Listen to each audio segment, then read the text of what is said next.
তোমরা যারা এইচএসসি 2026 পরীক্ষার্থীরা রয়েছো, তোমাদের পরীক্ষা রুটিন কত তারিখে প্রকাশ হচ্ছে শিক্ষার্থীরা? দেখো, তোমাদের পরীক্ষা রুটিনটা কিন্তু এভাবে প্রকাশ করবে তোমাদের এইচএসসি 2026 পরীক্ষা রুটিনটাও।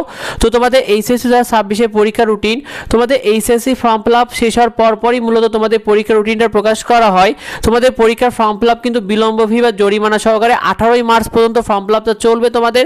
তোমরা যারা এখনো ফর্ম ফিল আপ করোনি দ্রুত ফর্ম ফিল আপটা করে ফেলো শিক্ষার্থীরা। তোমাদের এইচএসসি 2026 পরীক্ষা রুটিনটা মার্চের শেষ সপ্তাহে অথবা এপ্রিলের প্রথম সপ্তাহে প্রকাশ হতে যাচ্ছে শিক্ষার্থীরা।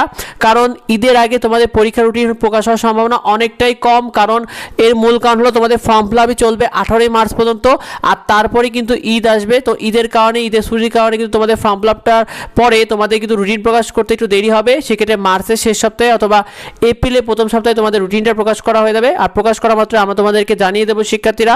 তো তোমাদের এইচএসসি 2026 পরীক্ষা কবে হবে? দেখো, পরীক্ষা শুরুর সম্ভাব্য তারিখ শিক্ষা বোর্ডের এবার তোমাদের পরীক্ষাটা জুন মাসের দ্বিতীয় সপ্তাহ অথবা তৃতীয় সপ্তাহ থেকে শুরু করার সম্ভাবনা রয়েছে শিক্ষার্থীরা। তো তোমাদেরকে জানিয়ে দিতে চাই তোমাদের পরীক্ষার সিলেবাসটা নিয়ে। তোমাদের এইচএসসি 2026 পরীক্ষার্থীরা রয়েছে, তোমাদের সিলেবাসটা হবে ফুল সিলেবাসে।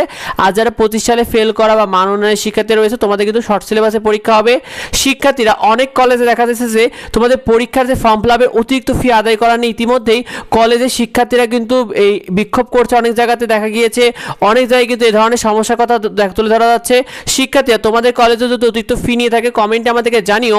আর তোমাদের এইচএসসি 2026 ফর্ম ফিল আপে তোমাদের ফর্ম ফিল আপের যে বোর্ড ফি, বিজ্ঞান বিভাগ বা সায়েন্সে কিন্তু 2995 টাকা, আর বাণিজ্য মানবিকে কিন্তু 2435 টাকা করে নেওয়া হচ্ছে। ফর্ম ফিল আপের ফির সাথে তোমাদের কলেজ কিন্তু বকেয়া বেতন নিবে, শুধুমাত্র এই বকেয়া বেতনটাই নিতে পারবে তোমাদের ফর্ম ফিল আপের এই বোর্ড ফিগুলোর সাথে। এই সাথে আর অতিরিক্ত কোনো ফি নেওয়ার কোনো নিয়ম নেই শিক্ষার্থীরা। যে বিষয়টা এখনও অবধি অনেকে জানে না, তাই বেশি বেশি করে ভিডিওটা বন্ধুদের মধ্যে শেয়ার করে দাও যাতে এই বিষয়টা অন্যরা জানতে পারে।